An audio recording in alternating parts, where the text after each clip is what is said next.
There is nothing. Only warm primordial blackness.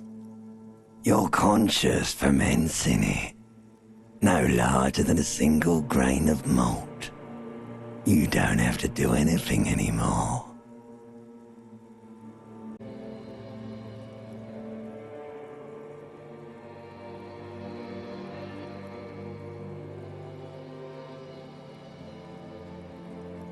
Ever. Never, ever.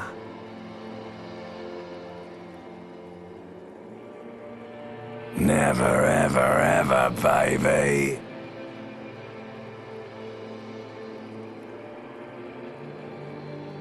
An inordinate amount of time passes.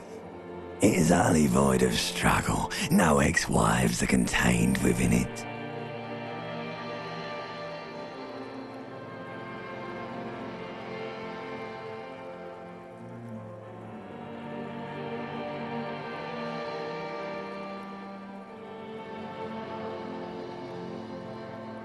You got it, sweet brother.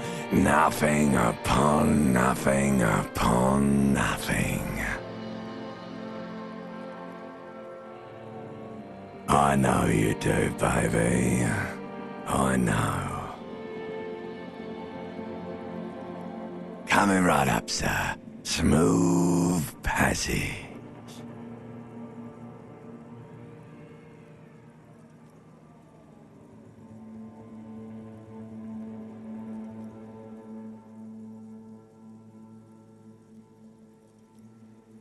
Alright, nothing town to fuck all borough.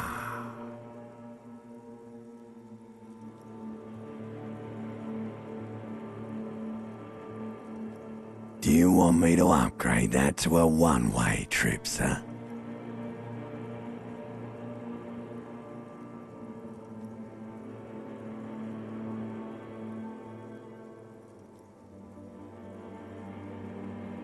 Do you really?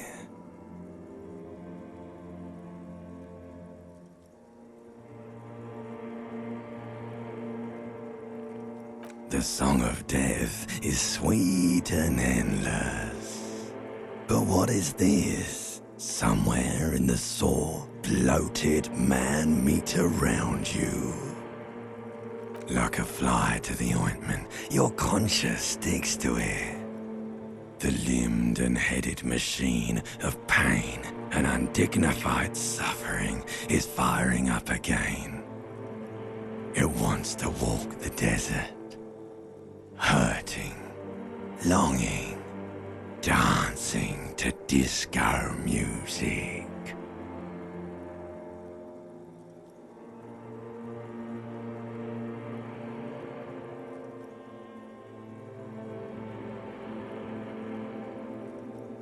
The stench of liquor rises from your mouth, and with it, an ungodly headache.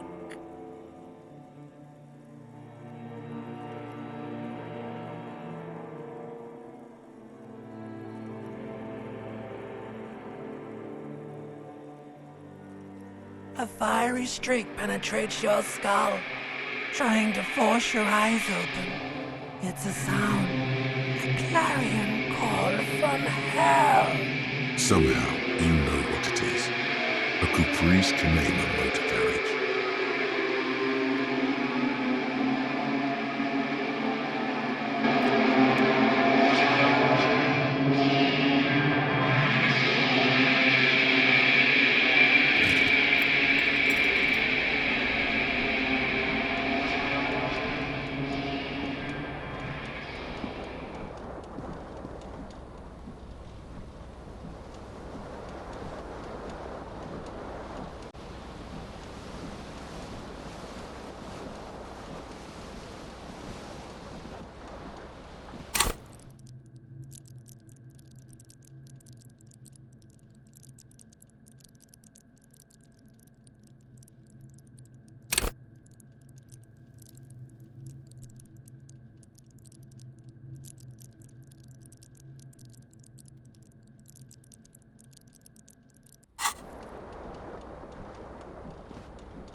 This fan has two chain pull switches.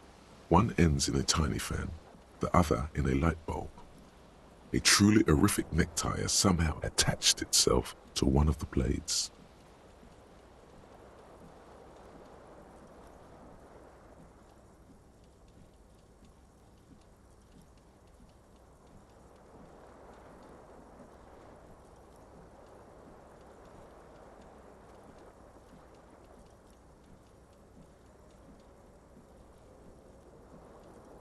The blades come squeaking to a halt. It should be easier to reach the tie now.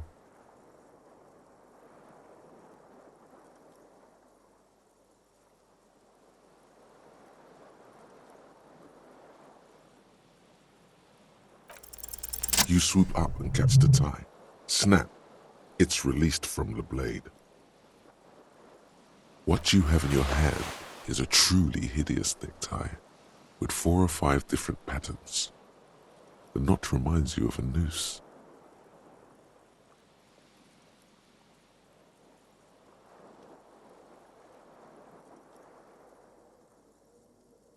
A terrible mistake. Turn the lights off immediately. You can practically feel the photons burning a hole in your brain.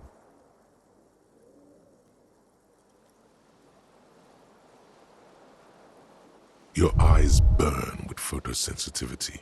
It's not good.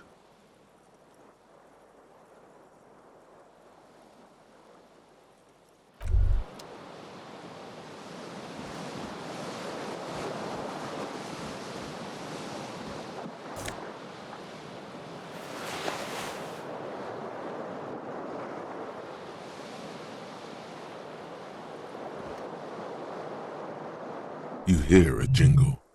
Keys are clinking in the pocket of your flare-cut pants. It says "Whirling in Rags" on the aluminium keyring. There is a single key on the ring. The number 1 is etched on it. It should open the door. The Whirling in Rags is a hostel cafeteria on the urban coast, frequented by dock workers.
A mirror hangs above a bent and broken sink. In a fierce discharge of masculine energy, someone has ripped half the faucet off. Hot water sprays from the base and steam covers the mirror. You cannot see yourself, just the outline of a man. Suddenly, you realize you have no memory of the face that awaits you there, underneath the soft vapor.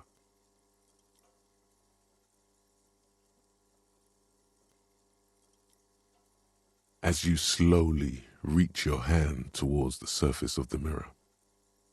Abort. You clearly have not thought this through. You won't like what you see there, and you will never unbecome it.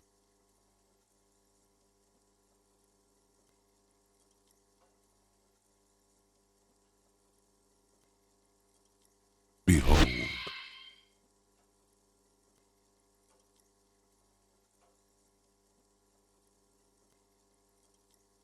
have no idea who this thing is, do you?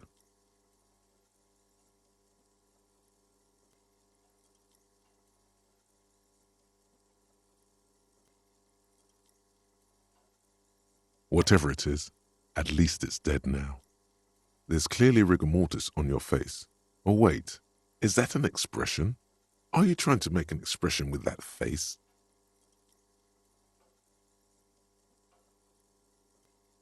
Please stop. It's horrible. You're scaring yourself.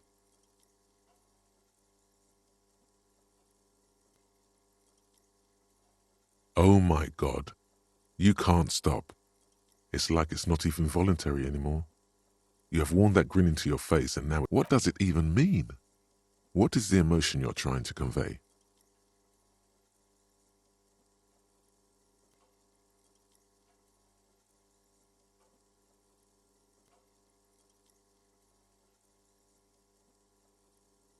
You should check yourself for a pulse, because from here it looks like a cadaverous spasm. You find no sign of life on your swollen neck. However, putting your hand on your chest reveals an irregular heartbeat. You appear to be alive, for now.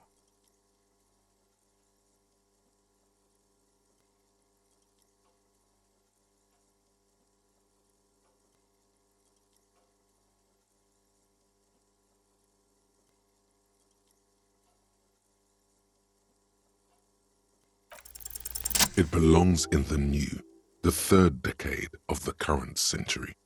Enough time had passed from the failure of the revolution that, for a fleeting moment, free market economy seemed like the ultimate, uncontested way of life for our species. Things were good. It was smooth sailing. People made gold and champagne-tinted interiors and facades to suit the times, calling this the new style. But more importantly, disco happened.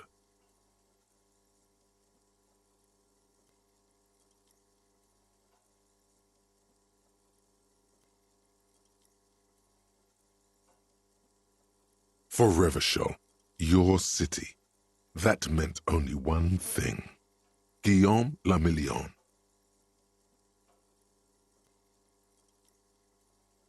If it doesn't rhyme, you're not pronouncing it right. Out of the dazzling swirl of disco music, in an open-air boîte de nuit, somewhere in Revachol West, Guillaume's blonde mane appeared on the screen. He sang some bullshit. Then he made the expression.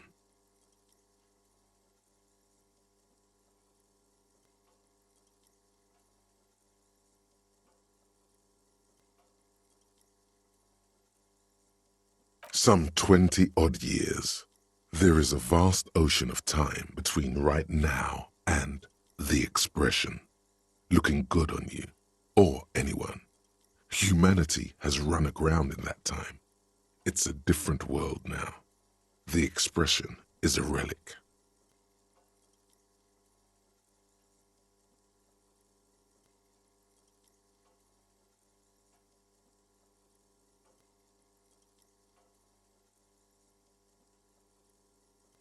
Everyone loved it.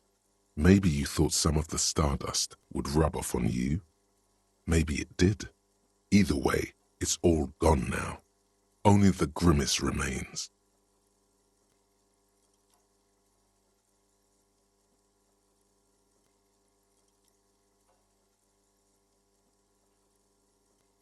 The click is used to spur on a horse. It also features heavily in Guillaume Lamillion's regional mega hit, Don't Worry, Your Pretty Little Head.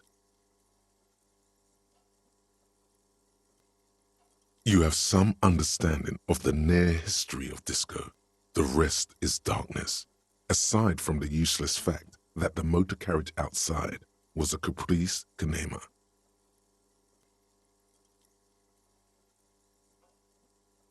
You have some understanding of the near history. Everyone loved it. Maybe it doesn't have to be. You can swoon over Guillaume and his champagne-corked smile whenever you want to. Maybe some of the stardust will return.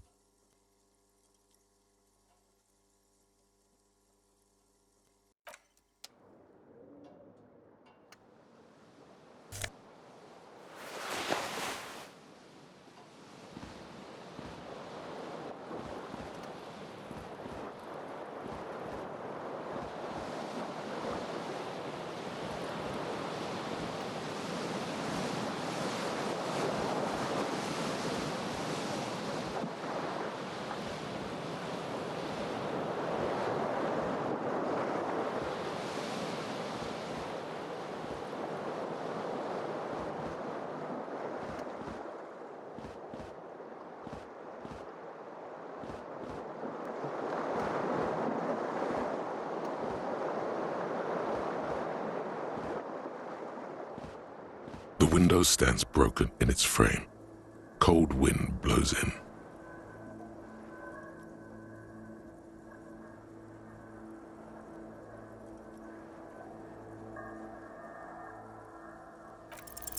The shards face outward. Whatever broke this window came from the inside.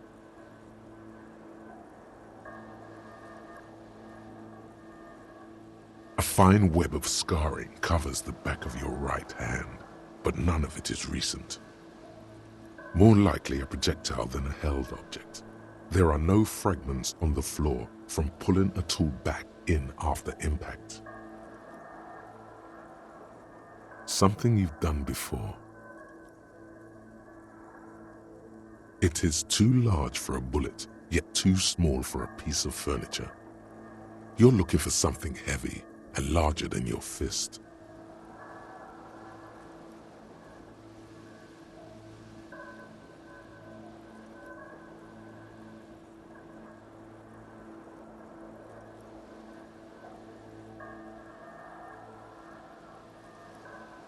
The single green shoe you found fits the hole almost as well as your foot. It would have also been heavy enough if thrown with force. Congratulations, you smashed the window with your own shoe. Now you only have one. If you're lucky, you could still find the other one on the balcony outside. The door to it should be outside your room.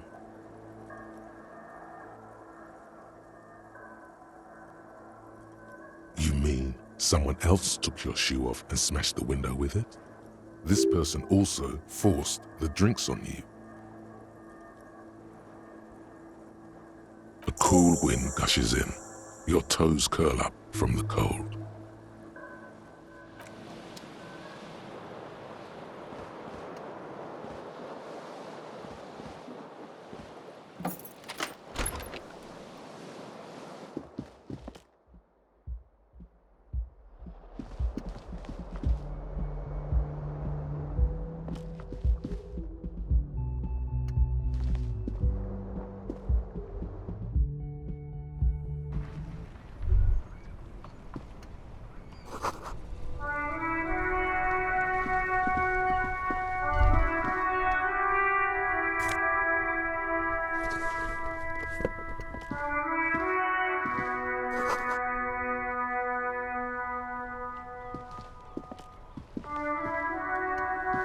There they both are, two identical shoes, both copiously green and indiscriminately snakeskin, reunited on your feet, like two baby crocodiles.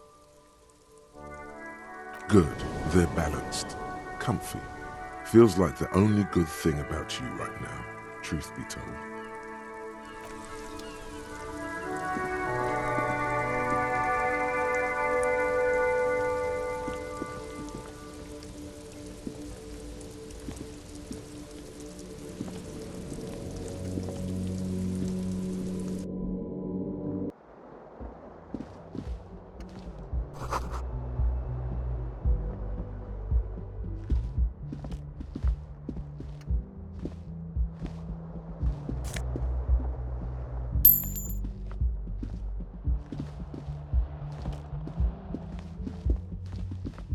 Hello, officer.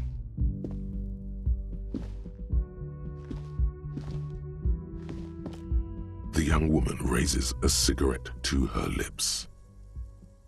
Her eyes are brown and her face is speckled with birthmarks. She can't be more than 28. A silver jumpsuit falls off her like scale armor, sparkling. This is the sparkle of too many nights out on the city.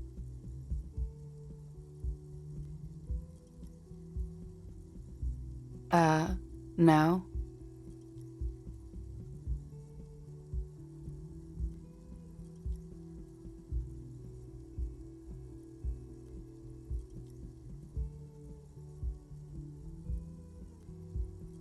The young woman shakes her head slowly.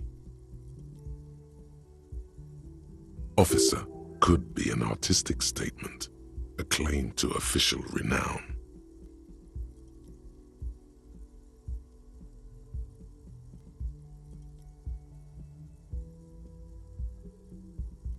No, you're a police officer, sir.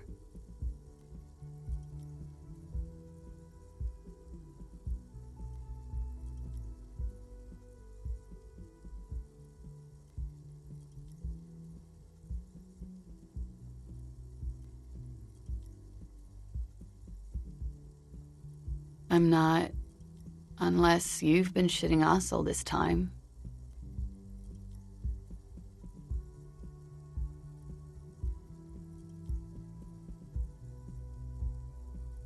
You've been here for 3 days, on official police business, no less.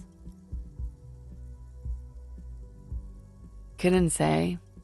In truth, so far, mostly drinking.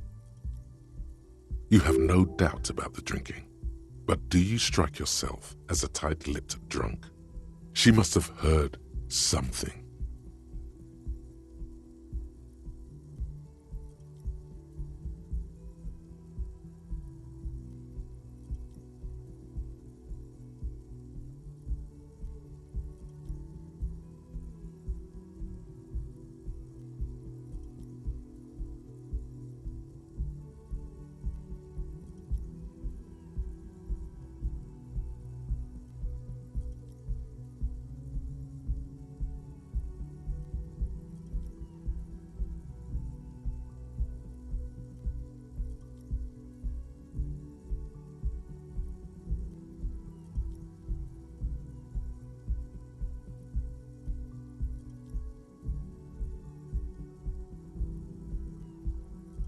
Could it be because of the drinking?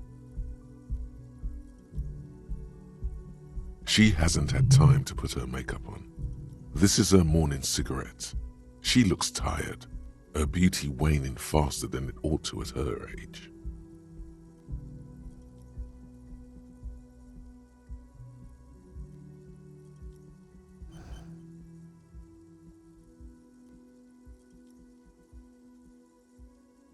Don't be so harsh on yourself. They let almost anyone be a police officer.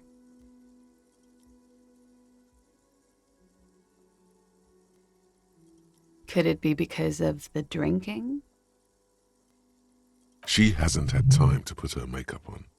This is her morning cigarette. She looks tired, her beauty... She nods.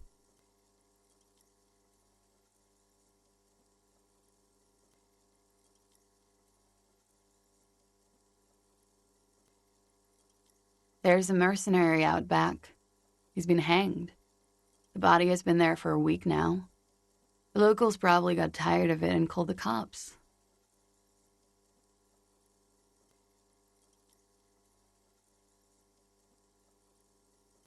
I didn't mean to overwhelm you with information. You seem a bit lost, officer.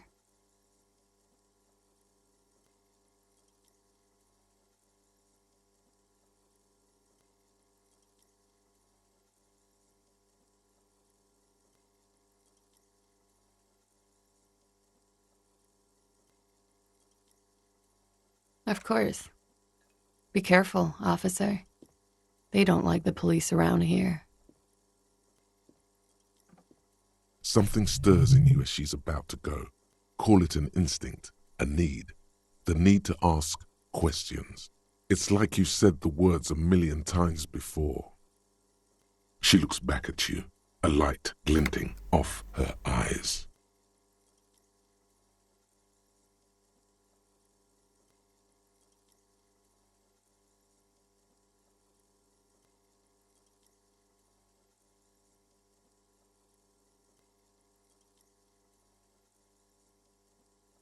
You're a cop, Harry. It is unnatural of you not to want to ask questions. Yes.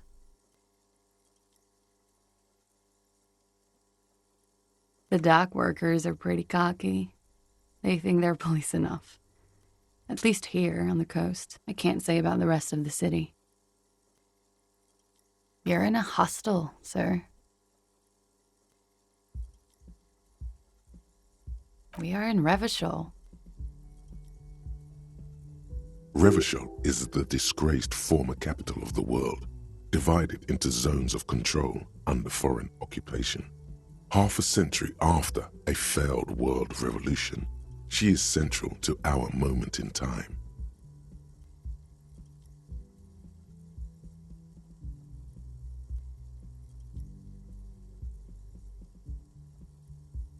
Yeah? It's 51.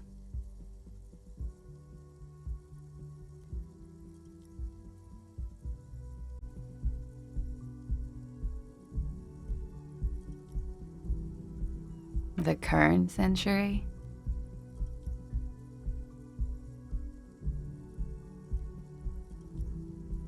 Centuries don't have numbers, they have names. And this is the current one.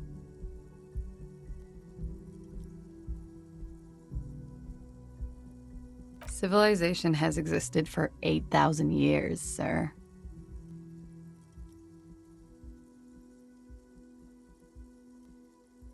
You're right. There is nothing funny about civilization.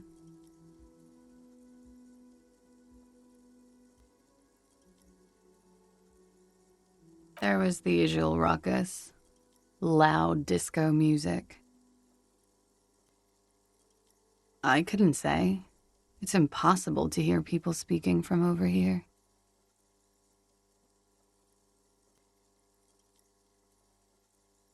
Oh, yes. Various artists. Ostentatious orchestration prime among them.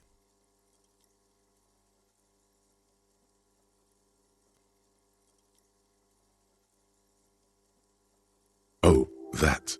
Yeah. Whoa. The less said about oh, the better. Oh, were huge where I come from. I was very young then, of course, like 7. Life gets hard, but we go on.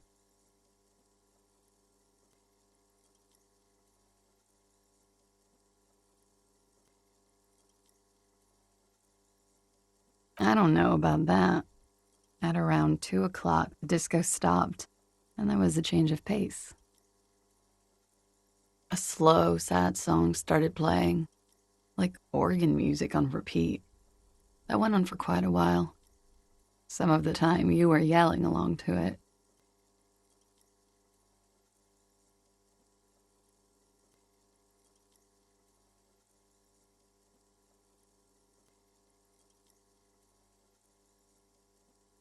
Yes, there was a church in there, a really small church, like the smallest, saddest church in the whole world. It was about that. And also, that it doesn't matter anymore and that we're alone now. It was difficult to tell. The song itself was very quiet and soft, but you sounded like a winded boar, sir. It was hard to understand what you were singing on top of it. Don't be. I was going out later anyway. It didn't bother me. Then you started screaming and trashed the place.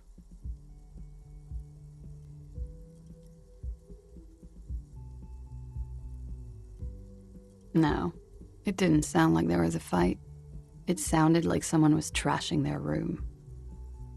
A window was smashed. The tape player, probably. The song stopped. And furniture, too. A real destructathon. There was screaming. Then I think you passed out.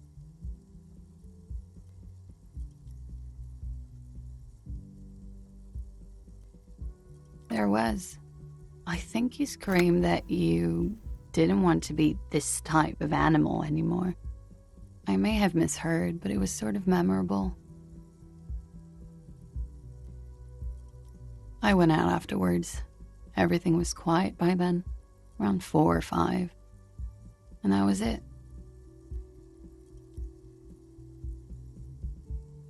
Glad to have been of assistance.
You should totally sing karaoke here, the first chance you get.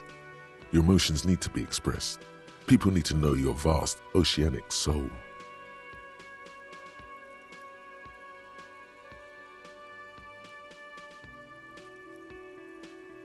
Exactly. It's measured, level-headed, and it needs to be heard. Through a PA system. By other people. You should sing the sad small church song from that tape you found. Thought it was obvious.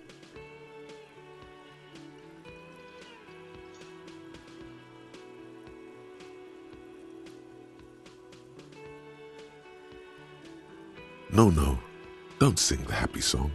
It's stupid. Sing the sad song. It's profound. You would need another copy of the tape first, though. The one upstairs is destroyed. You should sing the sad small church song from that tape you found. Thought it was obvious. Serves them right. Wipe that smirk off their face with your sad, tragic, small church song. Who's laughing? You would need another copy of the tape first, though. The one upstairs is destroyed.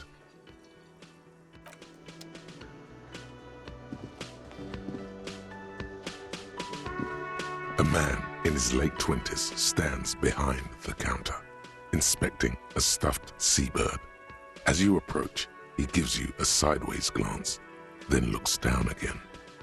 Everything is cool between you and this guy. He's a big fan. Make some small talk.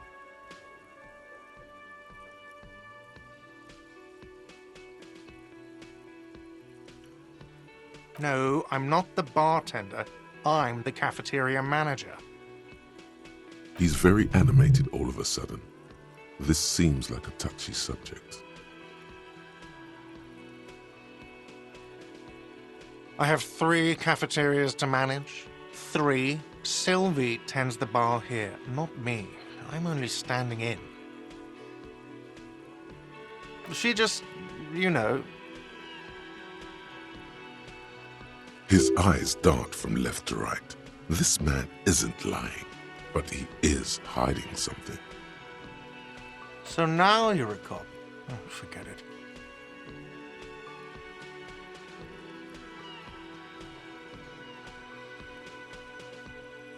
A competent work of taxidermy. white and brown seabird lies among piles of coasters and drying mugs. One of its wings broken. The man is trying to mend it. Looks like the bird was ripped off the shield that was used to mount it, most likely on a wall. This is the Great Skua. The seabird is the symbol for the discovery of the Insulindian Isola, the part of the world you are in right now. The small steel tag says as much. The Great Skua, Stegosaurus skua.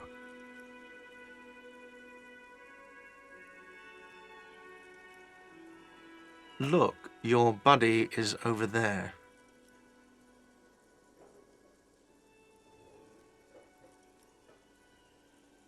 Why don't you go and talk to him, okay?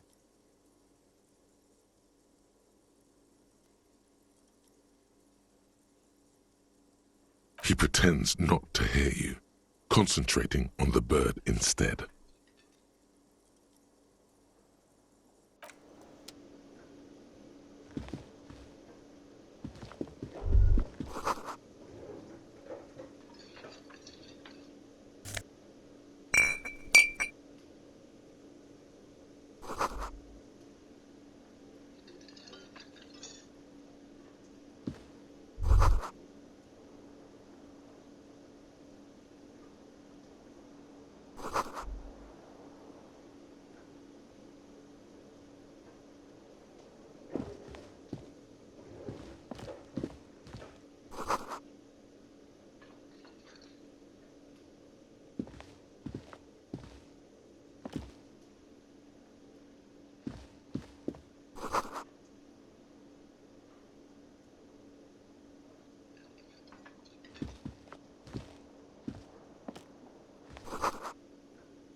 Hello, sweetie.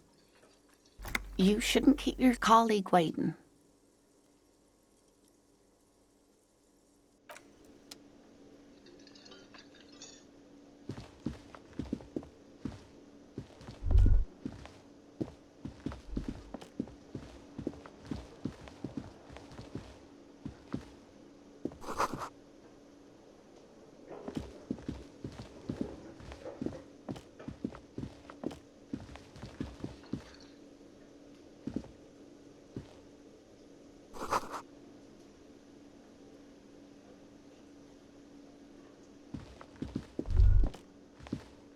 The theme on that pinball machine is a standard royalist theme, used on everything from pinball cabinets to full-flavor cigarettes.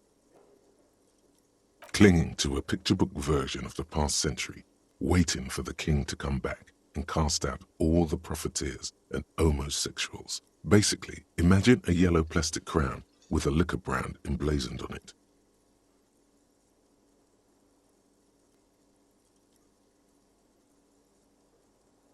It comes free with a six-pack of Vermilion Roy d'Or.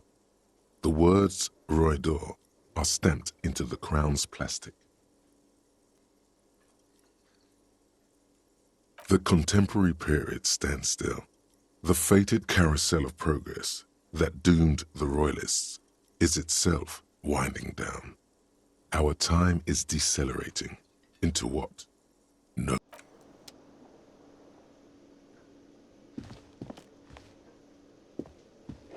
A bespectacled man in an orange bomber jacket is tapping his foot on the floor. Looks like he's waiting for someone. You. As you approach, he narrows his eyes and extends his hand in greeting. On the sleeve of his bomber jacket, as well as on its back, are the same enigmatic white rectangles as on your blazer.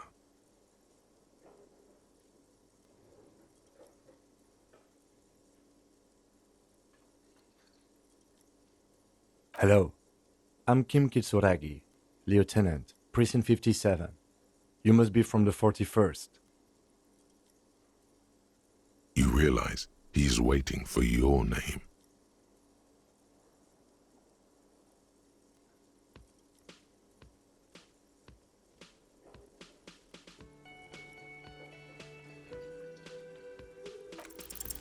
Concentration makes you squint your eyes. Your name should be deep gold and orange, like a forest fire looming on the horizon, but mixed with the stench of liquor rising from your breath. You're 2 steps closer to it, but there are still many to go.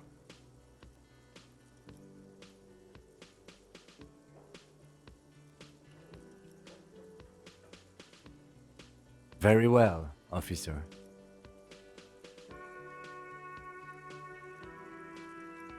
It looks like we had a little scheduling error on Sunday. Saturday too, actually. Have you had time to talk to the manager here? What he means is, he has been trying to meet up with you for 2 days, but you have been otherwise occupied.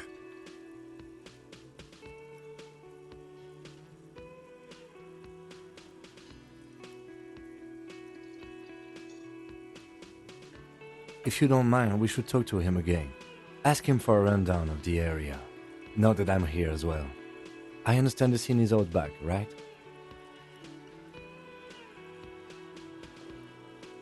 It also wouldn't hurt to assure him the police are finally here. In full force, I mean. Have you mapped out the initial interviews?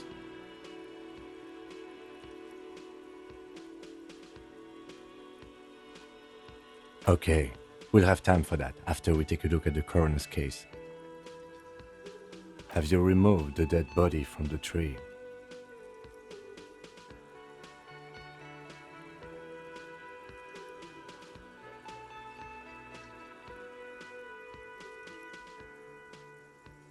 Does that mean the body is no longer in the tree?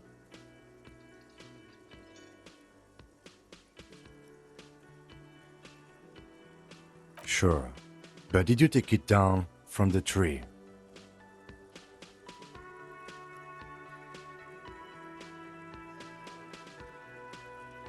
Mm-hmm.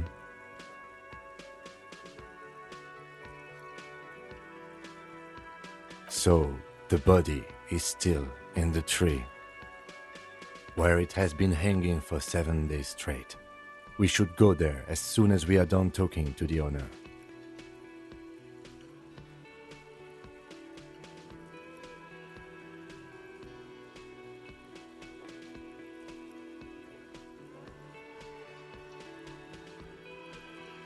Talk to the manager. Then we go out back and take the body down.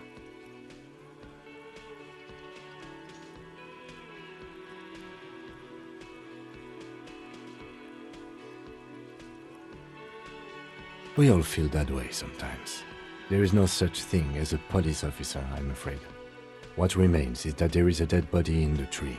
Someone has to figure out who put it there. If we don't, no one else will.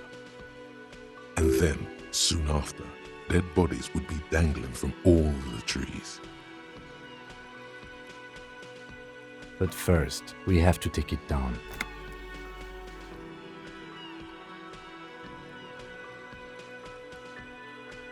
After you, officer. If you're about to embark on an investigation, shouldn't you have a badge? You mean you don't have a badge?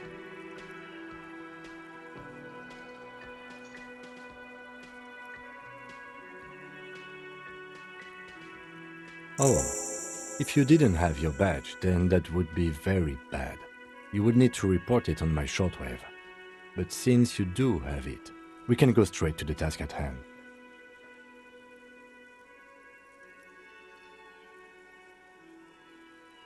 Lieutenant Kitsuragi is now in your party. You can talk to him whenever by interacting with him.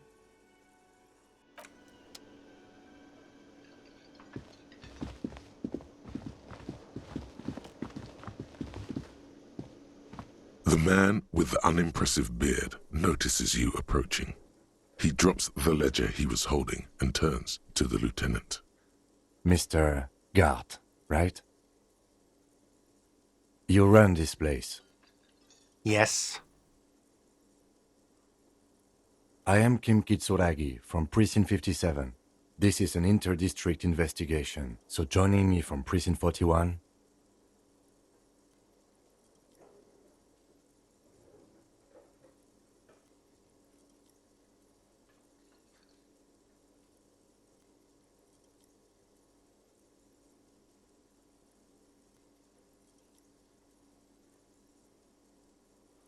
Are you kidding me?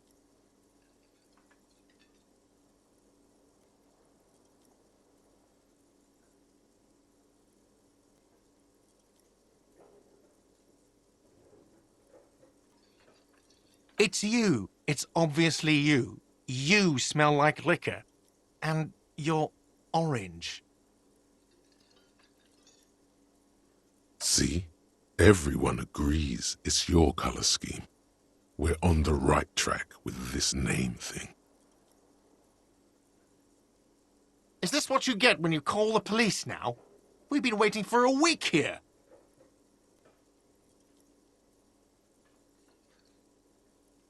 Sir, I understand your concern, but we are here to do a job. And for us to do it, I need you to stay calm. Yes, of course. I know it took us a while to arrive at the scene, but it also took you a while to call us. It was you who placed the call, correct? No, I only just got here. It was probably Sylvie who called you. She usually works the bar here. I'm only temporarily taking over her duties. Do you have her number? As a matter of fact, I do.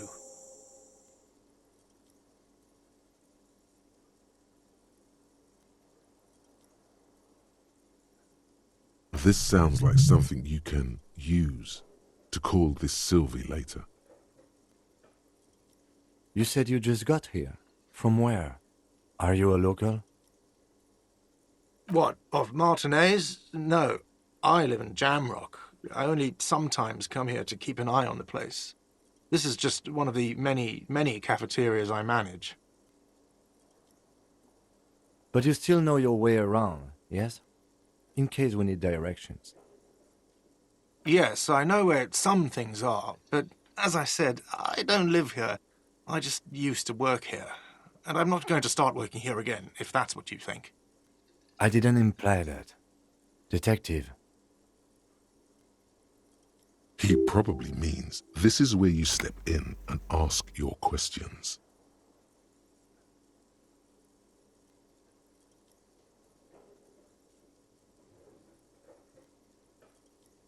Mm-hmm. I have everything. You?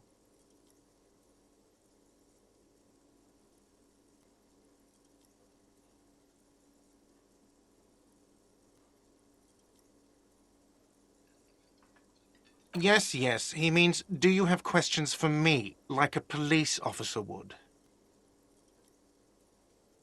He thinks you're stupid, sire.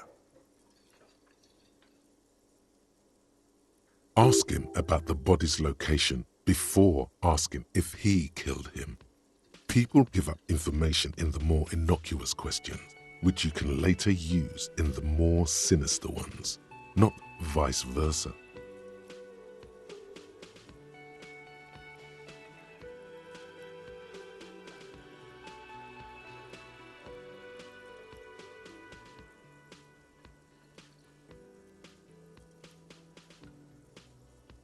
Haven't you asked me that already? What is it with you and this woman?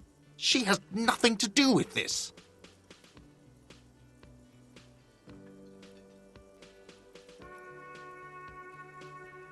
Okay, you got me. She went away because of the dead body out back. And because I asked for her number. That's why Sylvie went away. I hope you appreciate that. Thank you.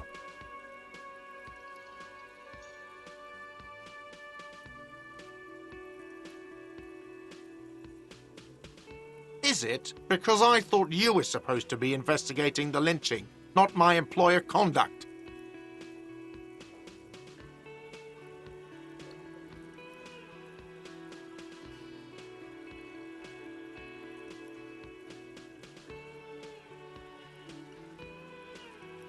Good for you.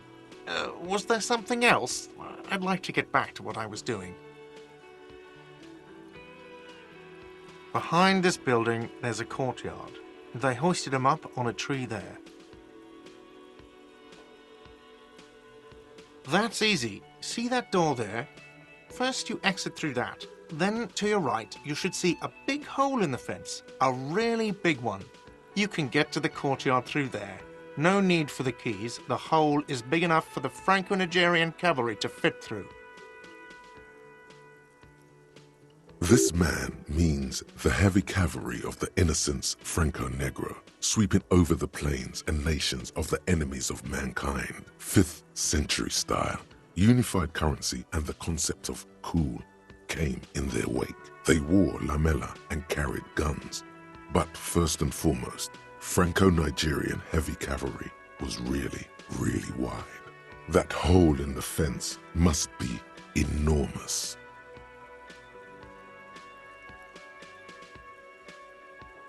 I don't know who killed him. I'm not the police. That's your job. This is it. He said they hoisted him up on a tree. Who is this they, if he doesn't know?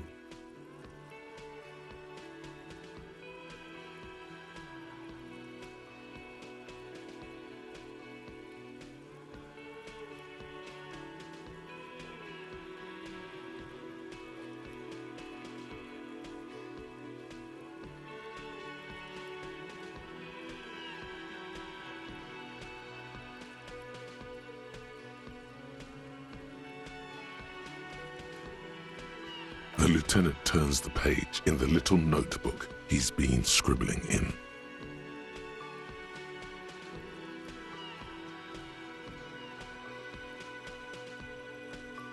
I don't know who... This is it. He said they hoisted him up on a tree. Oh, people are saying it was the union dock workers, that it was a lynching.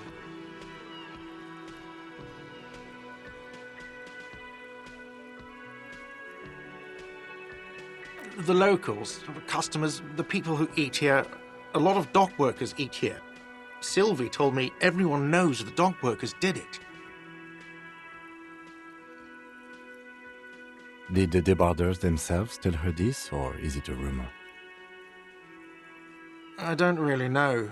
You'll have to ask her. I would suppose it's because they have nothing better to do. You mean the strike? Yes, the strike. The man they hanged was a security guard for the harbour company, I hear. A mercenary. The unionistas probably thought they'd send a message.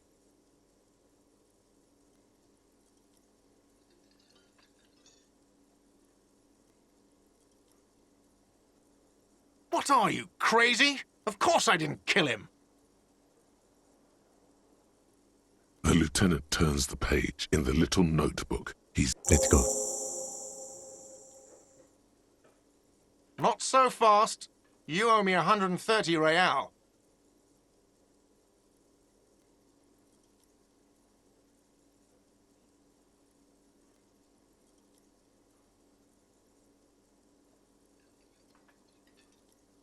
Oh, you don't owe me shit.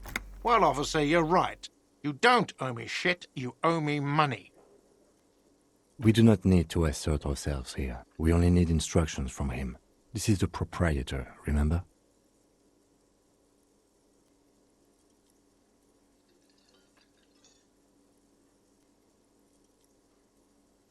You know, I get this all the time. Some hobo comes in here or some backpacking arsehole off the boat. The next day, when they can't make their fees, they get aggressive. I just never thought I'd be in this shit with a cop. Please, just give me the money.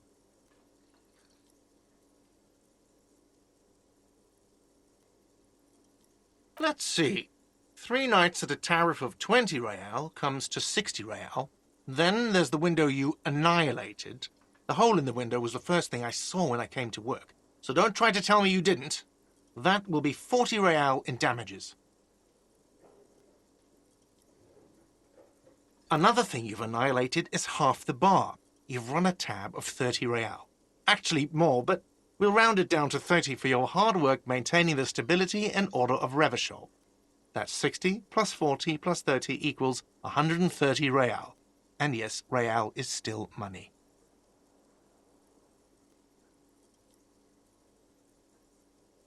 What are you, brain damaged?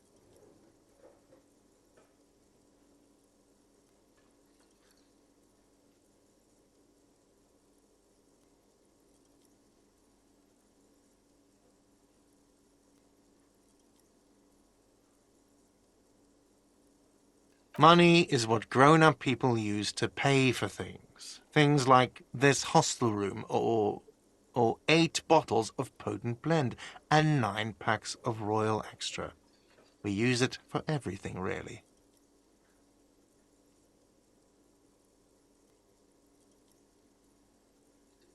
Yes, it is.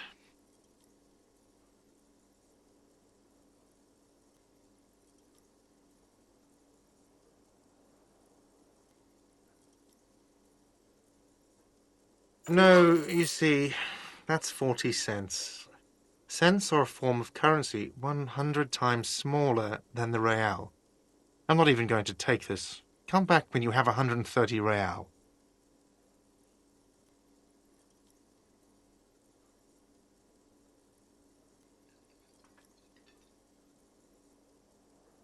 Yes. It is. Isn't it evil? The order of magnitude between what is asked of a person and what they have.